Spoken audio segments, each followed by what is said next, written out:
Jack times के सभी साथियों को जोहार। साथियों, झारखंड आईटीआई अनुदेशक भर्ती या फिर ट्रेनिंग ऑफिसर की भर्ती, जिसका कि अपडेट मैंने अपने चैनल पे आपको लगातार देता रहा। आज के वीडियो में हम लोग ये जानेंगे जो कैंडिडेट्स के अभी जो डीवी मतलब कि हुआ, ठीक है, डीवी होने के बाद जो उनका रिजल्ट अब तक पेंडिंग है और फाइनल रिजल्ट उन लोगों का नहीं दिया गया है, उनके बारे में कुछ अपडेट्स हम लोग जानेंगे।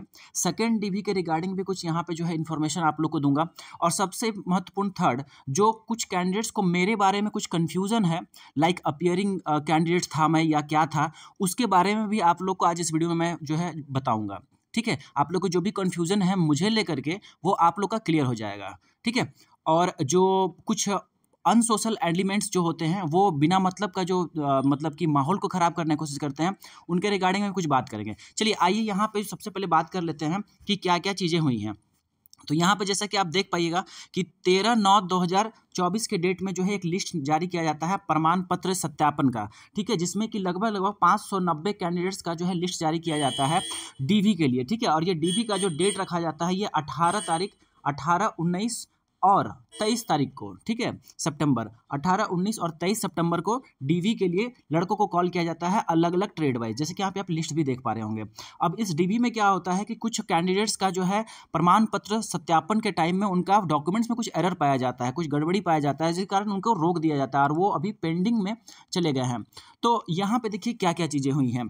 कुल मिला करके 590 कैंडिडेट्स में टोटल 444 को मतलब 444 कैंडिडेट्स को 28 जो है सितंबर को नियुक्ति पत्र बांट दिया जाता है झारखंड सरकार हेमंत सोरेन जी के द्वारा। ठीक है, तो यहाँ पे जो सीएम है हमारे, उनके द्वारा जो है 28 सितंबर को 444 कैंडिडेट्स को नियुक्ति पत्र वितरण किया जाता है, जिसमें कि मैं भी था। खैर, अब यहाँ पे बात कर लेते हैं कि ये तो चलिए, ये जो कैंडिडेट्स थे 444, इनको तो नियुक्ति पत्र मिल गया, ज्वाइनिंग वगैरह भी कर लिए हैं। अब रहा बात कि आगे के कैंडिडेट्स का कब आएगा। लगभग मान के रखिए कि 90 से 100 कैंडिडेट्स आसपास जो कैंडिडेट्स हैं, उन लोगों का अभी जो है छोटा छोटा माइनर प्रॉब्लम्स के कारण भी उनका जो है रोक दिया गया है। और ये कहा जाए कि एक तरह से आयोग की जो है यहाँ पे नाकामी या फिर गड़बड़ी नहीं कहेंगे, मतलब कि गलती कहिए, या फिर जो है जो लेट लतीफ़ी जो उनका चलता है सीन, उसके कारण ही कैंडिडेट्स के फंसे रह गए। क्योंकि अब अगर बात करेंगे तो देखिए, जब 23 तारीख के बाद से अच्छा खासा समय मिला, आचार संहिता लगा है 15 तारीख को, ठीक है, 15 अक्टूबर को लगा, तो यहाँ पर मोर और लेस जो है 18 दिन का मार्जिन मिला था। इस बीच चाहते तो कैंडिडेट्स का क्लियर कर दिया जा सकता था, मतलब जो भी कैंडिडेट्स जो फंसे पड़े थे, जैसे छोटे छोटे इश्यूज लाइक ओबीसी का किन्हीं का इश्यू था, तो किन्हीं का मार्कशीट में जो हैंड रिटन था वहाँ पे थोड़ा सा चेंजेस था, किन्हीं का हल्का हल्का एक्सपीरियंस में थोड़ा सा दिक्कत था, ठीक है, डेट ऑफ इश्यू वगैरह सब चीज़ को लेकर के, तो ये सभी चीज़ें सॉर्ट आउट हो सकती थी, नहीं हो पाई है। खैर कोई बात नहीं। तो अभी देखिए यहाँ पे कब हो सकता है। देखिए आप लोग को बताते चले कि अभी लास्ट वीडियो भी मैंने पब्लिश किया था सीजीएल के रिगार्डिंग, वहाँ पे जो है बीजेपी के जो मतलब जो ये हैं वरीय अधिकारी लोग हैं, वो लोग भी एक लेटर पैड में जो चयन आयोग है, मतलब कि जो आपके मतलब कहा जाए कि इलेक्शन कमीशन को एक पत्र लिखा गया और उसमें कहा गया है कि जितनी भी भर्ती हैं सभी पर अभी रोक लगा दिया जाए, कोई भी नियुक्ति प्रक्रिया जो है आगे नहीं बढ़ाया जाए। और दूसरी बात है कि आचार संहिता लगने के बाद अगर कोई भी नियुक्ति प्रक्रिया चल रही है तो वैसे ही वो रुक जाती है। ऐसी स्थिति में जो है चयन आयोग जो जेएसएससी है, उसको इलेक्शन कमीशन से जो है मतलब ये ऑर्डर लेना पड़ता है, ठीक है, उनसे जो है आदेश लेना पड़ता है। तो वो आदेश मुझे नहीं लगता है कि जेएसएससी लेगा, ठीक है, खासकर मैं आईटीआई वाले कैंडिडेट्स की बात कर रहा हूँ। और ऐसी स्थिति में क्या होगा कि अब थोड़ा सा विलंब जरूर हो जाएगा, जैसे कि मैंने जो है कुछ पता भी किया, ऐसे जो है सर लोगों से भी पता चला था, तो उनका भी ये कहना था कि अब जो है मान के रखिए कि जनवरी कम से कम जो है दिसंबर, ठीक है, दिसंबर लास्ट दिसंबर और जनवरी तक जो है जो भी पेंडिंग कैंडिडेट्स हैं उनका जो है मतलब कि रिजल्ट आएगा। ऐसा क्यों? क्योंकि देखिए अभी इलेक्शंस जो है झारखंड में होने हैं और 23 नवंबर को, ठीक है, 23 नवंबर को जो है रिजल्ट आना है झारखंड इलेक्शंस का, ठीक है, आपका विधानसभा वाला। और उसके बाद फिर जो गवर्नमेंट फॉर्मेशन की बात है तो मान के रखिए दिसंबर या नवंबर के लास्ट टाइम में, या फिर दिसंबर के फर्स्ट सेकंड वीक तक। तो ये चीज़ें जब तक नहीं होंगी तब तक मान के रखिए जी जेएसएससी हो या जेपीएससी हो, ये बिल्कुल ही स्टॉप हो गया है अभी। ये सब ना कोई भी नियुक्ति प्रक्रिया को आगे नहीं बढ़ाएगा, ठीक है।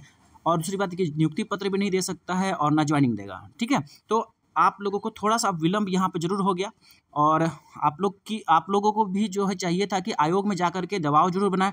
हो सकता है कि जो भी रीजन हो आपको मेल किया जाता या फिर आपको एसएमएस के माध्यम से सूचित किया जाता, सभी लोग इकट्ठे होकर के आप लोग को आयोग भी जाना चाहिए था। हालांकि शायद आई थिंक कि कुछ बच्चे गए भी होंगे, बट जो है कुछ मतलब पॉजिटिव वहाँ से रिपोर्ट नहीं मिला। कोई नहीं, अभी जो है आप लोग को थोड़ा वेट कर देना होगा, दिसंबर जनवरी तक आप लोग की ज्वाइनिंग निश्चित ही हो जाएगा। इस बार घबराइए नहीं, क्योंकि निश्चित ही हो जाएगा। ठीक है, जिनका भी बिल्कुल हर महीने में बिल्कुल जिनका सर्टिफिकेट इशू था वो बिल्कुल सॉर्ट आउट हो जाएगा। समझ में आ गया।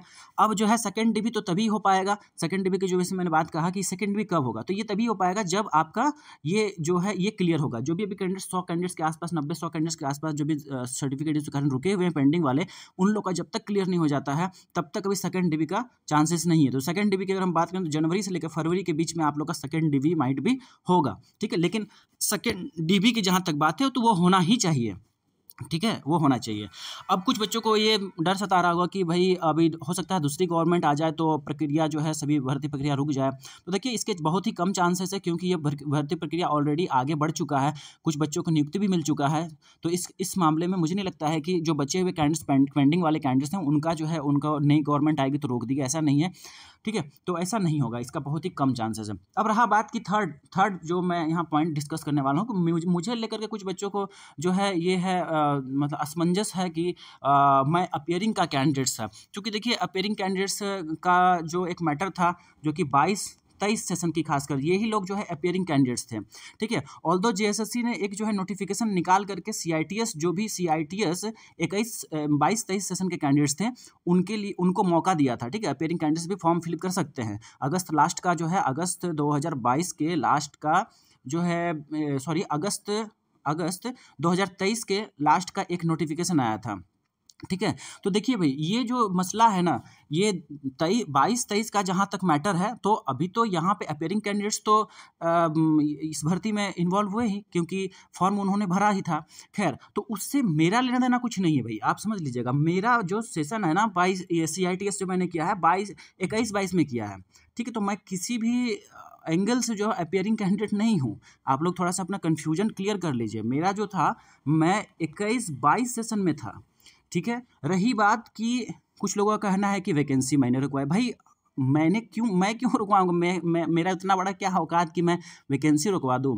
आप लोग को पता होना चाहिए जो एक बार 2022 में जो भर्ती आई थी वो वाली भर्ती क्यों रद्द हुई थी। क्योंकि यहाँ पे आपको पता होगा कि जो नियोजन नीति था, ध्यान से समझ लीजिएगा बात को, नियोजन नीति जो झारखंड का था उस पर केस हुआ था। कौन सा केस था? हाईकोर्ट में जो केस था वो रमेश हासदा, ध्यान दीजिएगा, Ramesh Hansda versus the state of Jharkhand.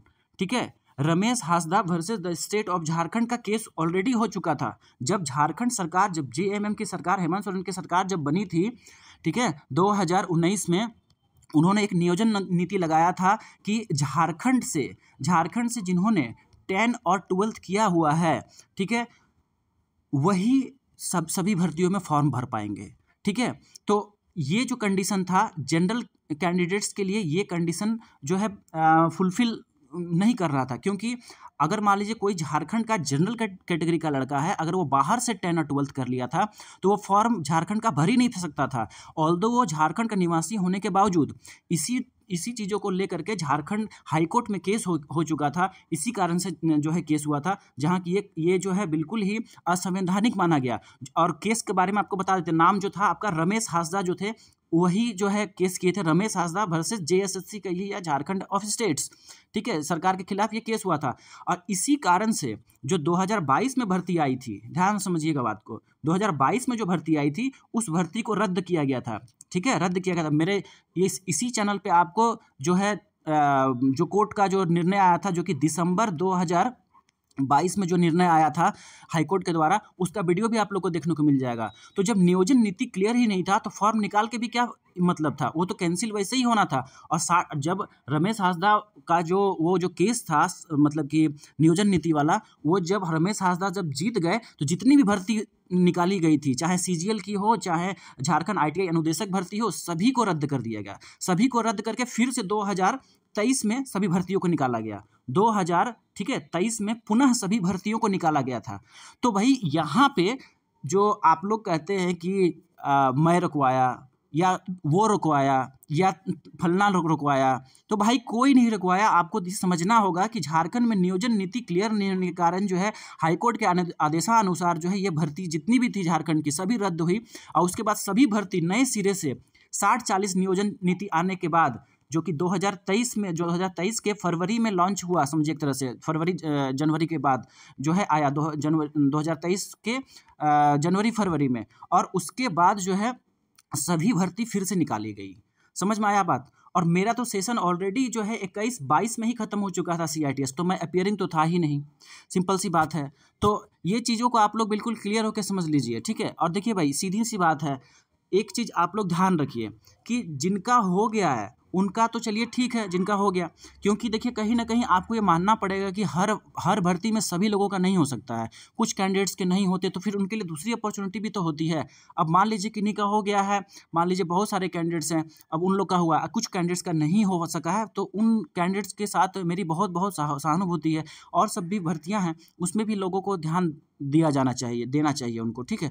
तो खामखा जो है इधर का बात का पतंगा बढ़ाने का कोई मतलब नहीं बनता है, क्योंकि चीज़ें जब आप संवैधानिक रूप से जब आप सीधे तौर पे जब समझिएगा, देखने की कोशिश कीजिएगा, तो वहाँ चीज़ें बिल्कुल स्पष्ट क्लियर है कि 2023 में जो वैकेंसी आई वो क्यों आई 2023 में, क्योंकि नियोजन नीति झारखंड का जो है पुराना वाला नियोजन नीति जो कि 10-12 वाला जो था अनिवार्यता वाला, उसको रद्द किया गया हाईकोर्ट के द्वारा। फिर 2023 में 60-40 जो पुराना रघुवर दास की जो नीति थी, ठीक है, पुराने जो CM थे उन्हीं का नीति को अपना करके फिर आगे की वैकेंसीज को क्लियर किया गया। और अभी जो वैकेंसीज में जो रिजल्ट आप देख रहे हैं उसमें झारखंड के आउटसाइड कैंडिडेट्स का भी हो पाया है। क्यों हो पाया है? क्योंकि जनरल पूरा ओपन कर दिया गया आउटसाइड कैंडिडेट्स के लिए, जिसको कि हम लोग 60-40 नियोजन नीति कहते हैं। तो बिना जो है प्रूव के, अब बिना कोई एविडेंस के आप लोग जो है अनाप शनाप कमेंट करते हैं, उसका कोई मतलब नहीं बनता है, ठीक है। रही बात, एक और चीज़ आपको बता दें कि झारखंड अनुदेशक जो भर्ती था, ये TO वाली जो भर्ती थी, इसमें कुछ कैंडिडेट्स, बहुत सारे कैंडिडेट्स मतलब मान के रखिए कि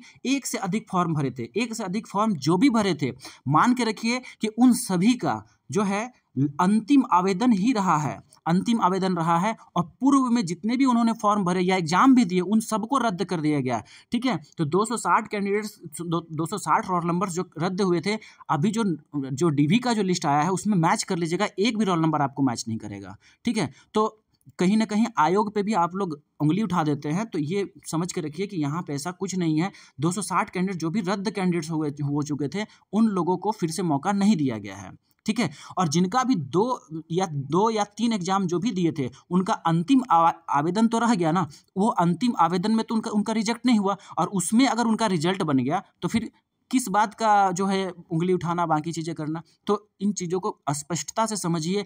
जो देखिए आखिर आदमी एफर्ट करेगा तो जिसमें पॉजिटिव आउटकम्स आएगा उसी के लिए एफर्ट करना चाहिए।